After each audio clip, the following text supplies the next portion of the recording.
बिस्मिल्लाहिर्रहमानिर्रहीम, अस्सलाम वालेकुम। ये ज़रा मनाजिर देखिए, बच्चे घर के बाहर हैं और अचानक से एक कोई ज़ोरदार सा कहीं से आवाज़ आती है धमाके की, और चीखते चिल्लाते वो आगे जाते हैं और उनका कुत्ता भी चीखता और सारे भागते हैं। और जब पता ये चलता है तो आपके रोंगटे खड़े हो जाएंगे। ये इलात है, इलात शहर है, और इलात में ड्रोन आकर गिरा है। और किसका ड्रोन आकर गिरा है? यमन से उड़ता हुआ एक ड्रोन आया है। वो कई हजार किलोमीटर अबूर करता करता करता करता गया है और जाकर इसराइल के पूरे डिफेंस सिस्टम को बीट कर गया है। और जाकर बकौल इनके कि वो स्कूल के ऊपर गिरा है। वहां पर बच्चे नहीं थे, कुछ नहीं था, क्योंकि जंग चल रही है, चीजें बहुत सारी बंद। वहां पर बिल्डिंग पर जाकर गिरा है और उसने तबाही मचा दी है। अब आप जरा अंदाजा कर लें कि उसके बाद जो सायरन, यानी इस वीडियो में जब ये बच्चे भाग रहे होते हैं तो सायरन की जो आवाज़ें होती हैं, उसके बाद जो खौफ फैलता है, और जो इस सारी सूरत हाल के अंदर पूरे इलाके में जब पुलिस एजेंसियां, एयरफोर्स, वो सारे हैरान हो जाते हैं कि ये ड्रोन आया कहाँ से। अब देखिए, अभी तक हूथियों की जानिब से कंफर्मेशन नहीं आई। इजराइल ने कहना शुरू कर दिया जी ड्रोन आया था वहां से और उन्होंने मारा है। अब ये ड्रोन दो तरह के हुए हैं। अब इस सारी सूरत हाल में क्या पता हूथियों के पास ये बार उन्होंने ड्रोन इस्तेमाल किया है, कोई दूसरा यूज किया है, इस बारे में अभी उन्होंने डिटेल्स जारी नहीं की। सवाल ये नहीं है कौन सा ड्रोन लगा है, कौन सा नहीं आकर लगा, उसका इंजन क्या था, साख्त क्या था। सवाल ये है इतनी दूर से उड़ा है और वो सिस्टम को बीट करता हुआ पहुंच गया है, और उसने इस सिस्टम को बीट करते हुए इसराइल के पूरे डिफेंस सिस्टम को बीट कर दिया है। वहां पर वो डिटेक्ट नहीं हुआ, और डिटेक्ट ना होने के बाद जो सबसे बड़ा प्रॉब्लम और उनके लिए चैलेंज ये बना हुआ है कि ड्रोन वहां से उड़ता उड़ता उड़ता गया इतनी जगह पर। और इलात वो जगह है इस वक्त इसराइल के अंदर जहां जहां यानी हमला हो सकता है, चाहे वो हमास का, लिबनान का, एक किसी जगह का, उन इलाकों से जिन लोगों को फारिग करवाया है, जिन लोगों से खाली करवाया, खासतौर पर लिबनान के साथ लगने वाला जो इलाका है, बॉर्डर है, उन सब को मूव किया है इलात में। इलात एक ऐसी जगह है जहां पर लाखों विजिटर्स आते हैं, और इतने ज्यादा लोग आते हैं, सालाना तो करोड़ों लोग आते हैं, लेकिन वहां पर खास तौर पर आते हैं। वहां के जो होटल्स हैं वो ओवर बुक्ड हो चुके हैं। हुकूमत इन लोगों को खाली कराकर होटलों में रखा हुआ है और ओवर बुक्ड हैं। अब आप जरा अंदाजा 1 मिनट के लिए करें, ये वो जगह है जो टूरिज्म का हब है, जहां पर लोग सैर के लिए जाते हैं। खाली इसराइली नहीं, दुनिया भर से लोग आते हैं। उन्होंने बड़ा खूबसूरत सजाया है और बहुत ही प्यारा सजाया, बड़ा खूबसूरत बनाया है। नेचुरल ब्यूटी है, आर्टिफिशियल को उन्होंने मिक्स एक कल्चर दिया हुआ है। और यहाँ पर होटलों के किराए इतने ज़्यादा हो जाते हैं कि होटलों में कमी पड़ती थी। इस वक्त हालत ये है कि वहाँ पर लोगों को रखा हुआ है क्योंकि वहाँ पर एक टूरिज्म हब है। लेकिन आप अंदाज़ा कीजिए कि पिछली दफ़ा उन्होंने जो मिसाइल मारा था, जो अमेरिका ने रोक लिया था और एक दो कंट्रीज ने रोका, वो मिसाइल अगर हिट होता तो यहाँ पर लगता। उन्होंने एक तजर्बा किया, ड्रोन्स मारे और कई ड्रोन्स लगे, कई नहीं लगे, लेकिन ये ड्रोन आकर सीधा इलाद के ऊपर जाकर लगा और हिट किया। अब आप अंदाजा करें कि इन्होंने किस चीज के साथ इनके सिस्टम को बीट किया है कि वहां पर इनका पूरे का पूरा जो निज़ाम था वो उसको डिटेक्ट नहीं कर पाया, उसको पता नहीं चला। आयरन डोम फेल हो गया, उसको नहीं पता चला। और इसके अलावा उनका अर्ली वार्निंग सिस्टम फेल हो गया, उनकी एयरफोर्स फेल हो गई, उनके मिसाइल सिस्टम फेल हो गए, सब कुछ फेल हो गया, और वो आकर सीधा इलाद के ऊपर गिरा है। ये कोई छोटी बात नहीं है। इसराइल में पैनिक बटन दब चुका है, इतना दब चुका है, इतना दब चुका है कि अब इस सारी सूरत हाल में उनके लिए मसाइल का अंबार है कि जिस चीज को अभी तक वो छुपा कर रखा हुआ था कि भाई बच जाएगा, मामला नहीं होगा, और वो जाकर हिट हुआ है।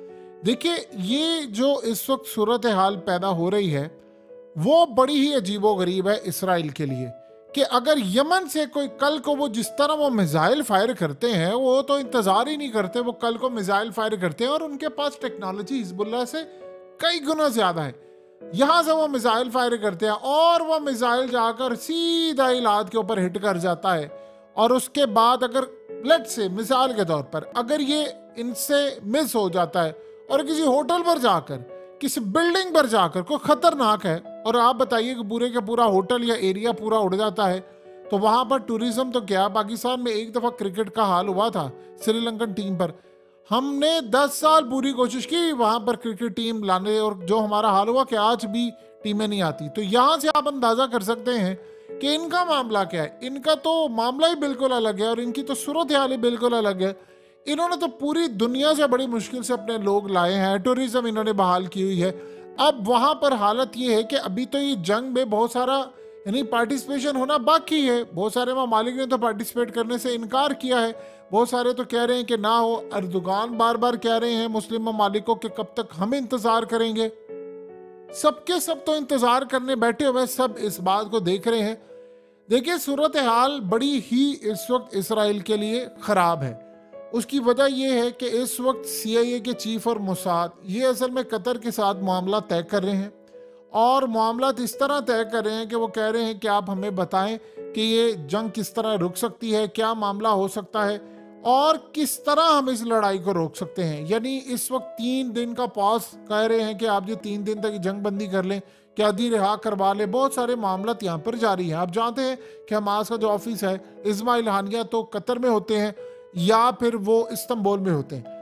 इस्तांबुल की सूरत हाल ये है कि तुर्की में आप ये बैनर देखिए, तुर्की में बैनर लगना शुरू हो गए अबू उबैदा के जो हमास के तर्जुमान है, और वो बैनर्स लग रहे हैं और उन बैनर्स के अंदर उनको सपोर्ट किया जा रहा है। यानी तुर्की असल में बार बार ये बता रहा है अवाम को, आप बताइए अर्दोगान की मर्जी के बगैर लग सकते हैं? जाहिर सी बात है, किसी भी मुल्क के अंदर एहतजाज या फलाना बहुत सारी चीजें वो हुकूमती मर्जी के बगैर नहीं होता। तो वो इनको कह रहे हैं कि ये मामला है। इस सारी सूरत हाल में इसराइल के लिए खतरे की घंटियां तो बज रही हैं। देखिए जिस ऑपरेशन को 2 दिन में कंप्लीट होना था वो 35-36 दिन बाद भी नहीं कंप्लीट हो पाया। नेतन्याहू बज़िद है कि नहीं कोई बात नहीं, मेरी फौजों को अगर ठुकाई होती या हो जाए मैं इस बात का कतन परवाह करने वाला सिलसिला रखूंगा ही नहीं। नहीं होता ना हो, जैसे मर्जी होना हो, हमने ये ऑपरेशन जारी रखना है। ये जितना मर्जी लंबा। अब आप ये देखिए कि इसमें इजराइल ने स्ट्राइक किया है शाम के अंदर भी, तो शाम के अंदर से भी मलेशिया ने इन पर हमले की तैयारी शुरू कर दी है। हमास ये समझती है कि अगर ये सीज फायर हो जाता है तो ये हमारी बहुत बड़ी जीत होगी, क्योंकि अगर इसमें सीज फायर होता है वो जीत किस तरह होती है। इसराइल का सबसे बड़ा मामला ये है कि अगर यहाँ पर ये जंग रुकती है तो फिर इसराइल जिस मकसद के लिए उसने काम शुरू किया था, जंग शुरू की थी, वो तो उसका पूरा नहीं हो पाएगा। अगर वो पूरा नहीं हो पाएगा तो इसका मतलब वो कह रहे हैं दुनिया को, दुनिया की न्यूक्लियर पावर वाली ताकतवर तरीन फौज या फोर्स अगर हमास को वो नहीं हरा पाते तो फिर ये वो समझते उनके लिए शिकस्त है। इसराइल इसीलिए कह रहे हैं कि मैंने सीज फायर नहीं कर रहा, वरना मेरा जो इमेज, जो ड्रामा मैंने दुनिया को बनाकर दिया हुआ था कि मैं बड़ा ताकतवर हूँ, वो भरम ही टूट रहा है। और अभी तक वो टूटना शुरू हुआ है। जाहिर सी बात है, जो ऑपरेशन 2 दिन में करना था वो 35 दिन में भी नहीं हो पाया, 36 दिन में नहीं हो पाया। सड़कों पर जो मनाजर जारी हुए हैं उसमें तो लड़ाइयों में टैंक्स आपके तबाह हो रहे हैं, आपके डायरेक्टली आप पर हमले किए जा रहे हैं। तो एक तो यहाँ पर ये सूरत हाल बड़ी परेशान कुन है इसराइल के लिए। दूसरी जानिब आप ये देखें कि वेस्ट बैंक के अंदर भी लड़ाई शुरू हो चुकी है। उधर हमास ने ऐलान किया है कि अब हम बड़ा ऑपरेशन करेंगे। देखिए ऑपरेशन तो अभी तक कर रहा है सिर्फ इसराइल, ये बात समझिए। तो ये कौन सा ऑपरेशन करेंगे? क्या ये गजा से बाहर निकल कर करेंगे? क्या ये इसराइल के अंदर जाकर करेंगे? ये एक बहुत बड़ा सवाल है। और ये ऑपरेशन वो किसके खिलाफ करेंगे, क्या मामला होगा, किस तरह की स्ट्रेटजी होगी, ये बहुत सारे जो सवाल है उनके जवाब अभी तक किसी को मिल नहीं रहे। देखिए इसराइल की फोर्स के हवाले से हैरट्स में एक रीड आई है और वो बड़ी ज़बरदस्त है। उसमें ये बताया गया है कि हमें दहशतगर्द नज़र नहीं आ रहे। इसराइल के जो फौजी हैं उनसे मालूमात लेकर उन्होंने बताया कि असल में हमें जो दहशतगर्द हैं वो नज़र नहीं आ रहे। यानी जिनको ये हमास को कह रहे हैं, वो कह रहे हैं जी उनको चूँकि दहशतगर्द कहते हैं, वो कहते हैं जी हमें ये नज़र नहीं आ रहे। बहुत मुश्किल होता है कि हम इनको देखते हैं, सिर्फ हमें टनल्स कुछ नज़र आ रहे हैं, वो अंडरग्राउंड है। और यहाँ पर ये जंग जितनी आसान हमने समझी हुई थी, ये हमारी तारीख की सबसे मुश्किल जंग हो चुकी है, क्योंकि हमें वो नज़र ही नहीं आ पा रहे। वो कहीं से आते हैं, हमला करते हैं, चले जाते हैं। कई सुरंगें हमें मिली है लेकिन डायरेक्टली हमारा वहाँ पर उनसे मुकाबला हो नहीं पा रहा। लेकिन हमारी जो फोर्सेस जाती हैं उनसे वो लड़ाई होती है और वो मार गिराते हैं।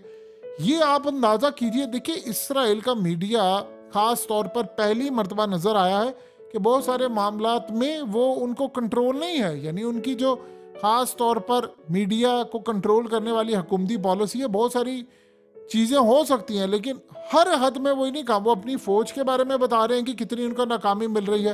वो कह रहे हैं देखिए अंडरग्राउंड से निकल कर आते हैं, हमें मारते हैं, और बहुत सारी चीज़ें। कई जगह पर वो कुछ सही रिपोर्टिंग कर रहे हैं, कुछ जगह पर वो बड़ा चढ़ा कर रहे हैं। वो कह रहे हैं कि इसराइल को अब सबसे बड़ा जो काम करना है वो हमास से बचना इस तरह है कि जो उनके पास एंटी टैंक मिसाइल होते हैं, जो वो लेकर आते हैं, जोगर्स पहने हुए हैं, फटी उनकी जराबें हैं, फटे उनके शूज हैं, तमाम चीज़ें, वो लाकर वो हमला करते हैं। इससे हमें बचना है किसी तरह। अब उन्होंने कहा है कि जी हमने बहुत सारे हमास के लोगों को मार दिया है। हमास ने आगे से कहा कि अच्छा तुमने मारा है तो फिर काम करो, तुम उनकी फुटेजेस रिलीज करो, उनका डाटा रिलीज करो, हम भी तो रिलीज करते हैं। तो इस सारी सूरत हाल के अंदर सबसे बड़ा कंसर्न ये है, जो इसराइल के लिए एक प्रॉब्लम है, कि दुनिया के अंदर इनकी जितने भी जो ख़ास तौर पे कम्युनिटी वाले जो लोग हैं, वो असल में पूरी दुनिया के अंदर सबसे ज़्यादा उनको एक प्रॉब्लम भी है। प्रॉब्लम ये है कि इस जंग के बाद लोग सड़कों पर आए हुए हैं, लोग एहतजाज कर रहे हैं, लोग पूरी दुनिया के अंदर कह रहे हैं इनके खिलाफ है। ये कभी भी इतना नेगेटिव वाइब्स कभी देखी नहीं इन्होंने।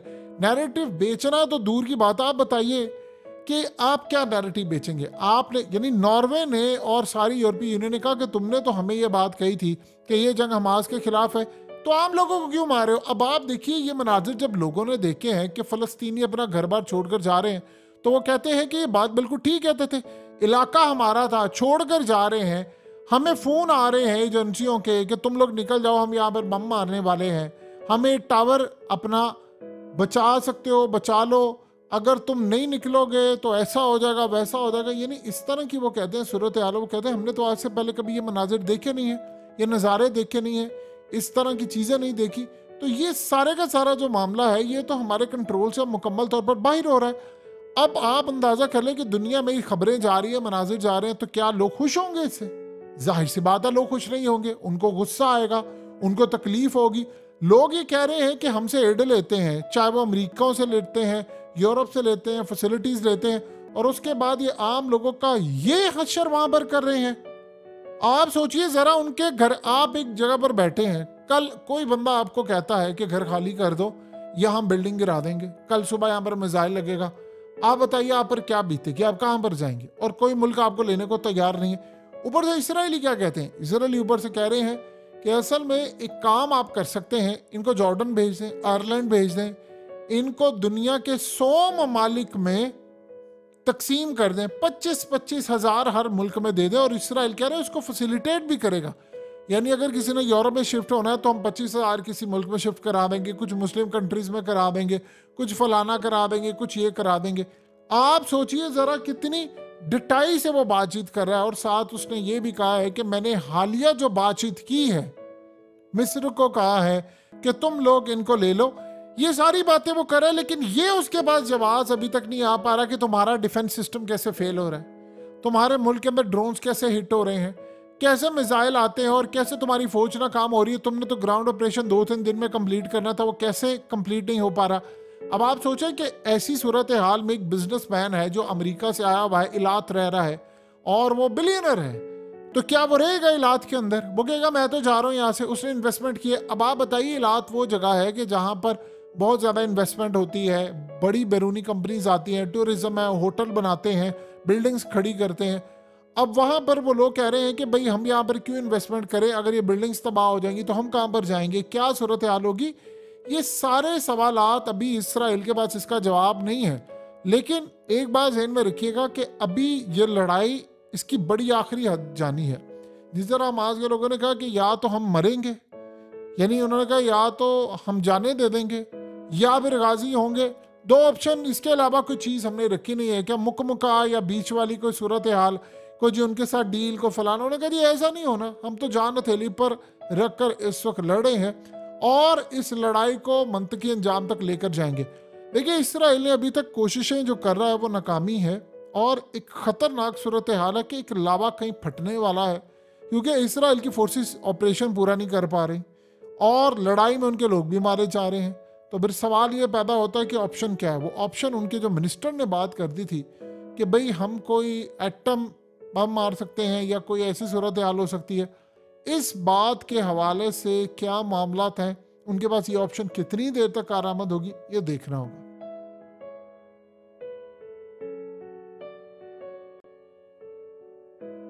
हकीकत टीवी को सब्सक्राइब करना मत भूलें, वीडियो को लाइक करें, शेयर करें और कमेंट सेक्शन में अपनी राय का इजहार ज़रूर करें।